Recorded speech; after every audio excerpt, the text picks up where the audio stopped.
Komisi 3 DPR RI menyayangkan mandeknya pembahasan rancangan undang-undang tentang perampasan aset oleh pemerintah. Untuk itu, Komisi 3 DPR RI meminta Kementerian Hukum dan HAM untuk segera melanjutkan pembahasan RUU tersebut. Anggota Komisi 3 DPR RI Muhammad Nasir Jamil meminta pemerintah untuk serius dalam membahas rancangan undang-undang tentang perampasan aset yang telah diusulkan. Mandeknya pembahasan ini menunjukkan tidak ada kemauan politik dari pemerintah. Terlebih, RUU perampasan aset masuk dalam prolegnas dan erat kaitannya dengan kekuasaan. Orang yang punya aset adalah biasanya, pada umumnya, orang yang punya kuasa.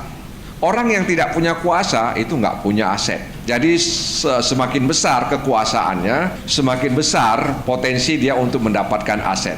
Semakin besar kekuasaannya, maka semakin besar potensinya untuk melakukan penyimpangan, pencegahan dan pemberantasan tindak pidana, apakah itu tindak pidana korupsi atau terorisme, ya, yang di situ ada potensi ya penggelapan aset, maka sebenarnya rancangan undang-undang ini sangat strategis ya kalau kita ingin kemudian aset-aset itu tidak hilang. Dan kita tahu hari ini bahwa institusi penegak hukum berlomba-lomba untuk menyelamatkan aset negara. Dan itu bisa menjadi penerimaan negara bukan pajak.